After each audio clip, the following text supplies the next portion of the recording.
तो दोस्तों आज हम संविधान के जो बेसिक स्ट्रक्चर हैं उसका हम जिक्र करेंगे। और सबसे पहले हम बतलाएंगे कि बेसिक स्ट्रक्चर का मतलब क्या होता है।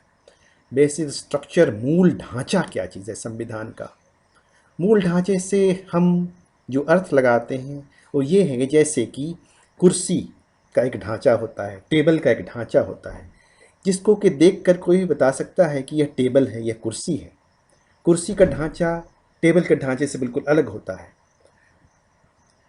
उसी तरह से संविधान का भी एक ढांचा है, और जिस तरह से हर ढांचे का एक कार्य होता है, एक फंक्शन होता है, तो उसी तरह से स्ट्रक्चर और फंक्शन दोनों साथ में जुड़े होते हैं।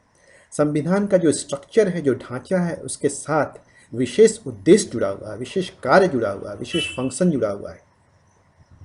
तो इस बेसिक स्ट्रक्चर को, इस मूल ढांचे को बदला नहीं जा सकता है। और अगर इस मूल ढांचे को बदल दिया गया तो वह कानून गैरकानूनी होगा, अल्ट्रा वायरस होगा, असंवैधानिक होगा। अगर हम मूल ढांचे को बदलना ही चाहते हैं तो फिर इसका अधिकार किसी के पास अगर है तो वह भारत के लोगों के पास है। डायरेक्टली भारत के लोग ही उसको बदल सकते हैं, दोबारा कॉन्स्टिट्यूएंट असेंबली बनाकर, जो कि विशेष उद्देश्य से बनेगा, और यह पार्लियामेंट के अधिकार के बाहर की बात है। तो दोस्तों अब हम नेक्स्ट जो बतलाएंगे कि किस तरह से यह basic structure of the constitution का जो इशू है, जो मुद्दा है, वो किस तरह से, कब और कैसे आया और किस तरह से आया, किस केस के माध्यम से आया। सो डियर फ्रेंड्स, आज हम चर्चा करेंगे कि basic structure of the constitution का सवाल किस तरह पैदा हुआ। How the question of basic structure of the constitution arose. तो there are three main cases relating to interpretation of the basic structure of the constitution. तीन मुख्य केस हैं जिसके चलते basic structure of the constitution का सवाल उठा, और वे केस हैं गोलकनाथ केस 1967 का, केशवानंद भारती केस 1973 का, और मिनर्वा मिल्स केस 1980 का। अब देखते हैं कि इन तीन केसों में क्या क्या हुआ।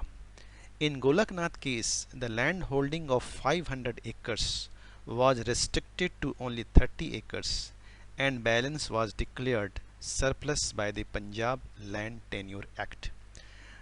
तो ये पंजाब का केस था, गोलकनाथ केस, जिसमें पंजाब गवर्नमेंट ने लैंड रिफॉर्म्स के अंतर्गत जो लैंड की अधिकता थी, सरप्लस लैंड थे, उसको कंट्रोल किया था, चेक किया था, सीलिंग किया था, और इसके तहत गोलकनाथ के पास 500 एकड़ लैंड थे, उसको घटाकर 30 एकड़ उसके लिए रखा और बैलेंस को सरप्लस डिक्लेयर घोषित कर दिया, जो कि सरकार ने जिसको अपने लिए ले लिया या उसे बांट दिया या टेनेंट्स को दे दिया। अब सवाल उठता है कि इस केस में संविधान के किस आर्टिकल का उल्लंघन हुआ। तो इसमें संविधान का जो आर्टिकल है उसका उल्लंघन जो हुआ वो था article 19(1)(f). 19(1)(f) fundamental right दिया गया है, to right to hold property and sell property, purchase property, whatever it is. तो प्रॉपर्टी से संबंधित एक फ्रीडम, राइट टू फ्रीडम दिया गया है कि प्रॉपर्टी खरीद सकता है, रख सकता है, बेच सकता है। अब गोलकनाथ के पास 500 एकर्स लैंड थे, तो 19(1)(f) फंडामेंटल राइट के तहत उसको प्रॉपर्टी रखने का अधिकार था, लेकिन पंजाब गवर्नमेंट ने पंजाब लैंड टेन्योर एक्ट के तहत उसे रेस्ट्रिक्ट करके 30 एकड़ कर दिया। तो इसी ग्राउंड पर अपील की गई फाइनली सुप्रीम कोर्ट में, और सुप्रीम कोर्ट ने ये निर्णय लिया कि फंडामेंटल राइट में 19(1)(f) के तहत राइट टू प्रॉपर्टी दी गई है और फंडामेंटल राइट जो है उससे सुप्रीम कोर्ट अमेंड, चेंज या बदल नहीं सकता, मतलब उसका पार्लियामेंट नहीं बदल सकता। सुप्रीम कोर्ट ने कहा कि उसे पार्लियामेंट या कोई लेजिस्लेशन उसको उल्लंघन नहीं कर सकता, और अगर उसको बदलना ही है तो उसके लिए एक नई कॉन्स्टिट्यूएंट असेंबली बनाने की आवश्यकता है।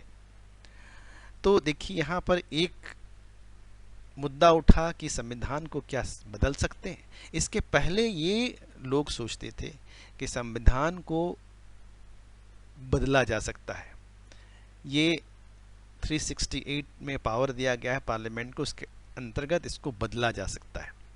लेकिन बदलने के लिए क्या सीमा है, कितनी हद तक उसको बदल सकते हैं, इसका पहले कोई ऐसा मुद्दा उठा नहीं था। लेकिन गोलकनाथ केस के जरिए एक मुद्दा उठा कि क्या कितने हद तक इसको बदल सकते हैं। तो गोलकनाथ केस में कम से कम ये जिक्र किया गया कि एक बेसिक स्ट्रक्चर कुछ है संविधान का, जैसे कि फंडामेंटल राइट्स है, उसको हम बदल नहीं सकते। अगर बदलना है तो पार्लियामेंट उसको नहीं बदल सकती है, उसको कॉन्स्टिट्यूएंट असेंबली ही बदल सकती है, जिसके लिए डायरेक्टली पीपल से इलेक्ट होकर फिर कॉन्स्टिट्यूएंट असेंबली बनाने के लिए एक सदस्य की गठन करना पड़ेगा। अब आते हैं केशवानंद भारती केस में। केशवानंद भारती केस भी लैंडेड प्रॉपर्टी के संबंध में ही था, जिसमें कि केशवानंद भारती हुआ करते थे, एक मठ था केरला में, और उस मठ के ये स्वामी जी थे और मठ के पास काफ़ी ज़मीन थी। तो केरला की सरकार ने फिर लैंड रिफॉर्म्स के तहत एक्सेस लैंड को रेस्ट्रिक्ट करने की आवश्यकता पर ध्यान दिया और ज़मीन को एक्वायर किया। और फिर ये केस फाइनली अपील में गई सुप्रीम कोर्ट के पास, और सुप्रीम कोर्ट ने देखिए इसमें क्या किया कि पहले सुप्रीम कोर्ट ने गोलकनाथ केस में कहा कि फंडामेंटल राइट्स को बदल नहीं सकते और 19(1)(f) का उल्लंघन है। लेकिन इस केस में, केशवानंद भारती केस में, ये कहा कि amending FR is not unconstitutional, ये असंवैधानिक नहीं है, लेकिन फिर भी कुछ ऐसे मूल संरचना के सवाल हैं, basic structure of the constitution का सवाल है, जिसको कि बदला नहीं जा सकता है। और अगर कुछ करती है पार्लियामेंट, उसको बदलती है, तो उसको रिव्यू करने का, उस पर दोबारा उस पर जांच करने के लिए जुडिशरी को उस पर बैठने का पावर है। और इसीलिए सुप्रीम कोर्ट ने कहा कि यह basic structure of the constitution का जहाँ जहाँ सवाल उठेगा वहाँ वहाँ जुडिशियल रिव्यू का भी पावर होगा।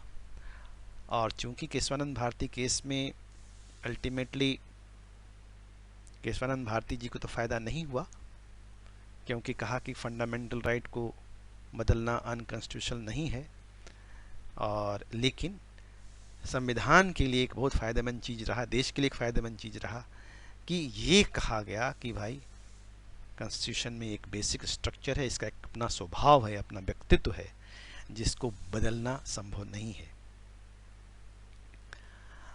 और थर्ड केस जो है वह है मिनर्वा मिल्स केस। इस मिनर्वा मिल्स केस में ये एक टेक्सटाइल कंपनी थी बेंगलोर में, जिससे कि मिसमैनेजमेंट के ग्राउंड पर इसको नेशनलाइज कर लिया गया।